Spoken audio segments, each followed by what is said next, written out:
بھائی سوال پوچھا ہے، بیت المقدس 2 دفعہ مسلمانوں نے فتح کیا، 3 مرتبہ کفار نے، تو ایک بار مسلمانوں کا فتح کرنا باقی ہے، اس بار عام آدمی فتح کرے گا یا امام مہدی آئے گا؟ لکھنے والے نے ایسے لکھا ہے، عام آدمی فتح کرے گا یا امام مہدی آئے گا؟ پتہ نہیں مجھے امام مہدی فتح کرے گا یا عام آدمی فتح کرے گا، آپ نے پوچھا ہی۔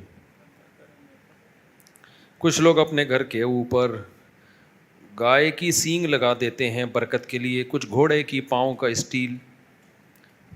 بدعت ہے، بری چیز، رسم ہے، اس سے کوئی برکت نہیں ہوتی۔ گھروں میں برکت کے لیے تلاوت کیا کرو، گھر میں قرآن کا معمول بناؤ، قرآن پڑھنے کا، رات کو سونے سے پہلے سورہ فلق، سورہ ناس، سورہ بقرہ کا آخری رکوع، آیت الکرسی، یہ دعائیں یاد کر لو، یہ پڑھ کے سویا کرو۔ مولانا بجلی گھر رحمۃ اللہ علیہ نے فرمایا، جس بچے پر عقیقہ نہ کیا جائے قیامت کے دن وہ بچہ ماں باپ کی شفاعت نہیں کرتا۔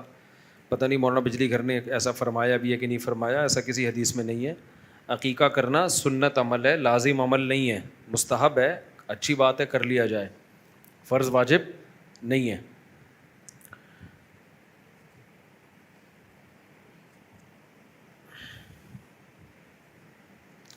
یہ نام لے لے کے یار اسکالر کا، پھر وہی پڈے کھڑے ہوتے ہیں نا، بغیر نام لیے مسئلہ پوچھ لیا کرو بس۔ لوگوں کو بھی شوق ہے لڑوانے کا، چسکے لینے کا، نام لکھ کے دیں گے، اس نے یہ بولا، پھر اس نے یہ بولا، مسئلہ پوچھو بس، جس کو جس کی بات سمجھ میں آ رہی ہے اس کی بات پر عمل کرے۔ آپ کی ویڈیوز میں لوگ لڑکیوں کی تصویریں دیتے ہیں اور ہم بد نظری مبتلا ہو جاتے ہیں۔ میں نے منع کیا ہوا ہے کہ تھم نیل میں لڑکیوں کی تصویریں مت لگاؤ، پھر بھی کوئی لگا رہا ہے تو کمپلین کرو، ایڈمن کو بتاؤ، مجھے بتاؤ۔ بعض چینل میرے ہیں نہیں، وہ لوگ لڑکیوں کی تصویریں لگا کے چلا رہے ہوتے ہیں، میں خود دیکھ کے حیران ہو رہا ہوں، یہ کیا کر رہا ہے بھائی تو؟ وہ میرے چینل نہیں ہیں، تو اب کس کس کو آدمی روکے، کیا کیا کرے؟ ان کو پتہ ہے قوم میں تھوڑی سی ٹھڑک ہے، لڑکی دیکھ کے آ جائیں گے۔ مولانا طارق جمیل صاحب نے فرمایا ہے سود دینا حرام نہیں ہے، سود لینا حرام ہے۔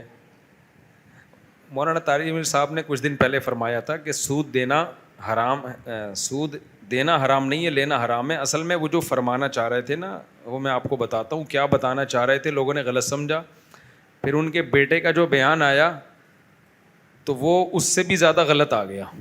یعنی انہوں نے تو پھر بھی صحیح فرمایا تھا، بیٹے نے شاید جو بیان دیا تو وہ جو الٹا کر دیا اس بیان کو، جو دینا چاہیے تھا شاید ان کے بیٹے سے بھی مسٹیک ہوئی ہے۔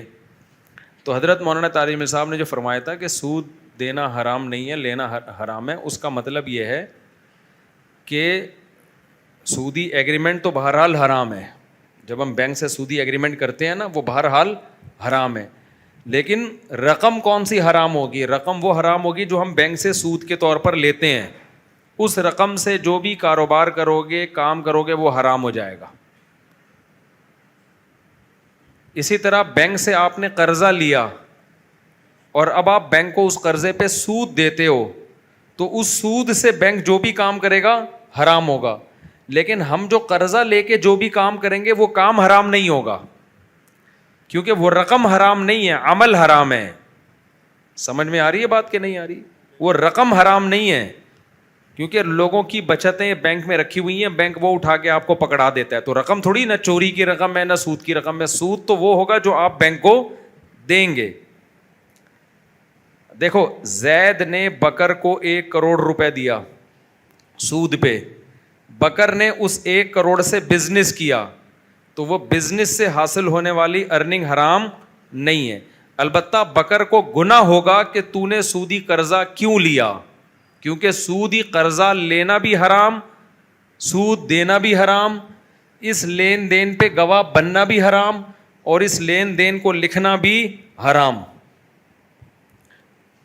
سمجھ میں آ رہی بات؟ بکر نے زید سے 1 کروڑ روپے لیا سود پہ کہ میں سود دوں گا تمہیں، اب بکر اس 1 کروڑ سے بزنس کرے گا، بکر کو گناہ تو ملا اس سارے پروسیس کا، لیکن بزنس سے حاصل ہونے والی آمدن حرام نہیں ہے۔ لیکن زید نے جو بکر سے سود لیا ہے، 2 لاکھ روپے لیا، فرض کرو 2%، تو اب بکر اس سود سے جو کام کرے گا وہ کام بھی حرام ہوگا, کیونکہ یہ خالص سودی رقم سے ہو رہا ہے, اور اس کام کی ارننگ بھی کیا ہوگی, حرام ہوگی.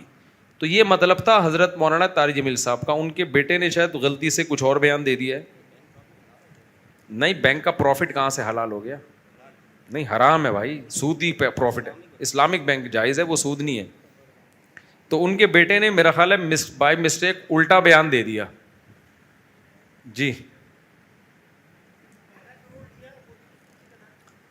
دیکھو, وہ سود کا نہیں تھا, وہ قرضہ تو سود پہ لیا ہے, بینک نے رقم سود کی نہیں دی ہے. بینک نے تو مختلف لوگوں کے پیسے جو پڑے ہوئے تھے وہ اٹھا کے آپ کو پکڑا دیے.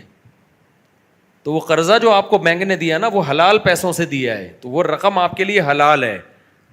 اس پہ جو بینک سود لے گا وہ رقم حرام ہوگی.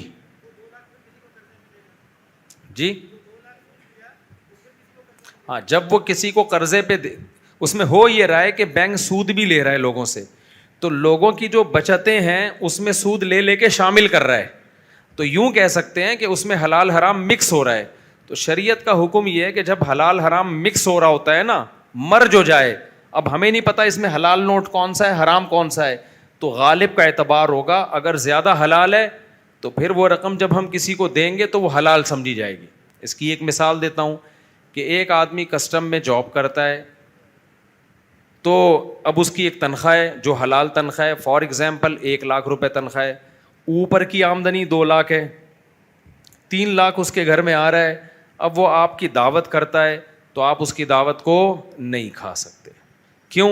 2,00,000 میں 1,00,000 مکس ہو رہا ہے, تو ہم یہی سمجھیں گے حرام پیسوں سے ہی ہمیں کھلا رہا ہے.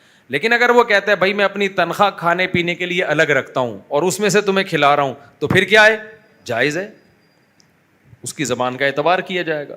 لیکن اگر اس کی تنخواہ 2,00,000 ہے, اوپر کی آمدن 1,00,000 ہے, دونوں کو مکس کرتا ہے, پھر ہمیں چائے پلاتا ہے, تو پھر شریعت کہتی ہے کہ غالب کا اعتبار ہوگا. ہم یہی سمجھیں گے ہمیں حلال سے, پھر اس کے بیان کی ضرورت نہیں ہے, پھر ہم یہی سمجھیں گے حلال سے کھلا رہے ہیں. ہم سمجھتے ہیں کہ نہیں سمجھتے؟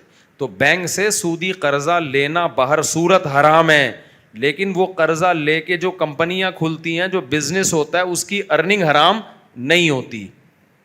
لیکن جو سود لے گا پروفٹ کے طور پہ, اس رقم سے جو بزنس کیا جائے گا وہ بزنس ہی ٹوٹل حرام ہوگا.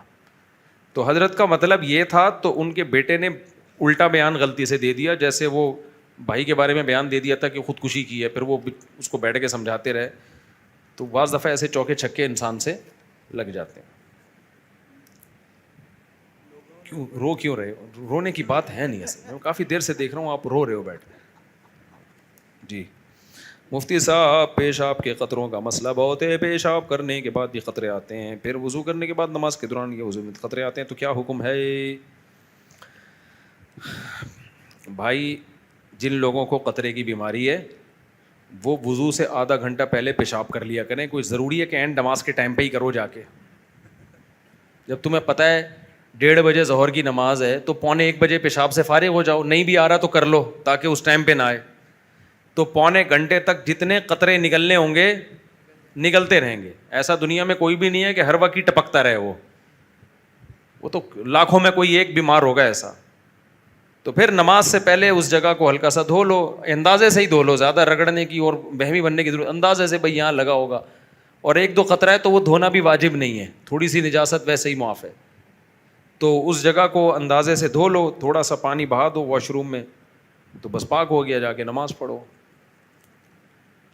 اور اگر نکلتے ہی رہتے ہیں ہر وقت, پھر وہ معذور ہے, تو مجبوراً پھر ایسے ہی پڑھ لے. ہر نماز کے لیے نیا وضو کر لیا کرے. مفتی صاحب, روزانہ کون سی سورت پڑھنے کی فضیلت ہے؟ اگر جسم پاک ہو, کپڑے ناپاک ہوں تو نماز ہو جائے گی؟ نہیں ہوگی بھائی, جسم کا پاک کرنا بھی ضروری, کپڑوں کا پاک ہونا بھی ضروری. روزانہ کون سی سورت پڑھی جائے؟ سورہ فلق, سورہ ناس تو پڑھنی چاہیے روزانہ. اسی طرح نبی صلی اللہ علیہ وسلم نے سورہ ملک پڑھنے کی فضیلت بیان کی ہے. رات کو سونے سے پہلے سورہ ملک پڑھ لو. سب سے بہتر طریقہ یہ, الحمد سے لے کے قرآن شروع کیا کرو, والناس پہ ختم کیا کرو. 1 مہینے میں قرآن پڑھ لو, 1 مہینے میں نہیں ہوتا 2 مہینے میں ایک پڑھ لو, 2 مہینے میں 4 مہینے میں ایک قرآن, روزانہ 1 پاؤ پارا پڑھ لو. ترتیب سے سارا قرآن پڑھا کرو, یہ زیادہ بہتر ہے. پھر وقت بچے تو پھر یہ مخصوص صورتیں جن کے الگ سے فضائل ہیں یہ بھی پڑھ لیا کرو.